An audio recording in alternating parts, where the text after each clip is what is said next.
All right, I want to introduce you to the audio video system on our Travato. It's a little complex to operate, so my apologies up front, but it's what it comes with, and so we're going to try to make the most of that. Off the top, there's two main components. One is this audio video receiver up here. This handles video, Bluetooth audio, AM, FM radio. It also has a DVD player on it. And you can play MP3s off USB drives here as well. This is the TV set, and it plugs in here. This has cable input for when the Travato is connected to a cable TV system at a campground.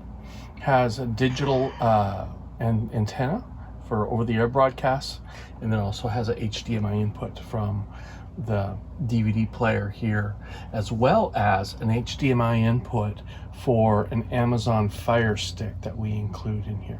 There are 3 remote controls. This remote control controls the receiver. This remote control controls the television. And this is for the Fire Stick. The Fire Stick remote can be used for both the Fire Stick and the TV when you're using the Fire Stick itself. Use scenario 1. Let's say you want to watch over-the-air TV. So in that case, first thing you're going to want to do is turn your TV on. And this light down here goes from red to blue. But the first thing you need to do is actually get to the TV input source. So by pushing this input button on the remote, you can cycle around and then hit OK.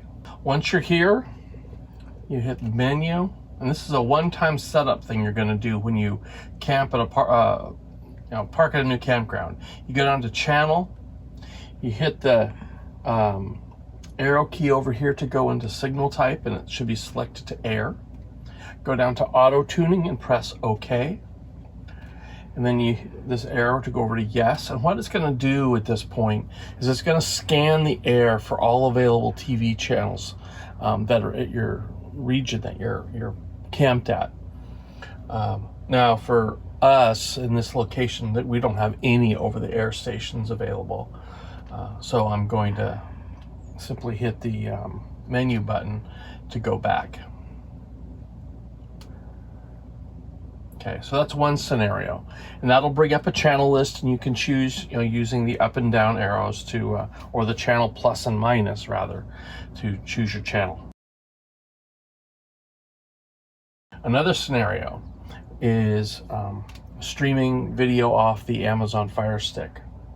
For that, you need to turn this receiver on up here, pressing the power button, press the HDMI 2 button on here, and then you can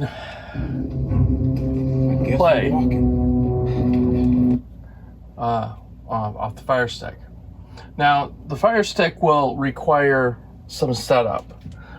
When you first run the Fire Stick, it's going to actually prompt you for your Amazon.com password, and you'll need to log in, and you'll also need to remember to log out when you're done with your rental.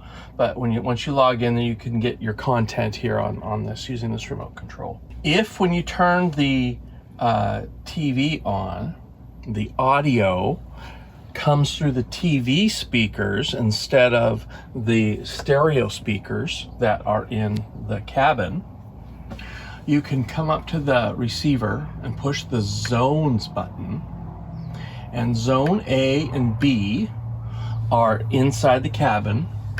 Zone C is, there's 2 speakers outside. Each zone, as you push this zones button, gives you a selection of what is going to play in that zone. So when I push it once, I see zone A, I see HDMI ARC. HDMI ARC is this television set, okay? Other options are things like AM, FM radio, Bluetooth. There's a front auxiliary input, and you can choose any one of those different inputs to be played over the speakers here. And once you set zone A, it actually sets zone B as well.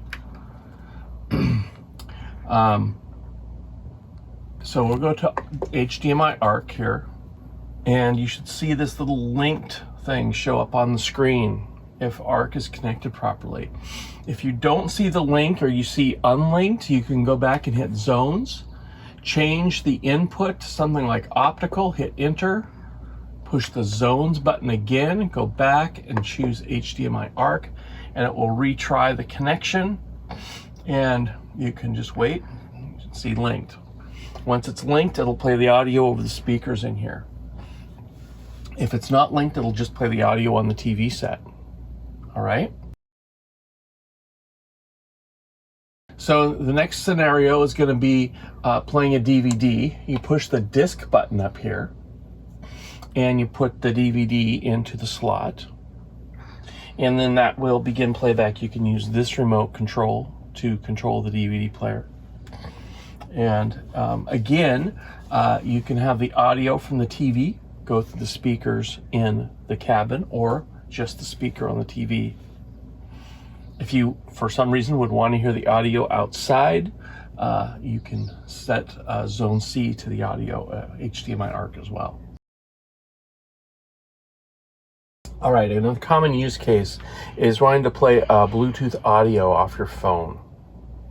In that case, if you've turned the power on, you can hit the BT button here. And it's going to say paired devices, and there might be previously paired devices, but in this case it'll say none. You need to pair your phone with it, so you hit the settings button. And then where it says system menu Bluetooth device, and then settings twice, it'll go to Bluetooth pair, and then it goes into pairing mode for 120 seconds.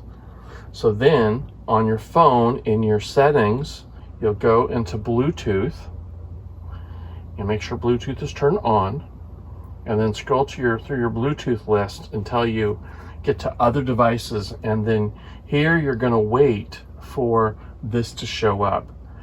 It may take a while.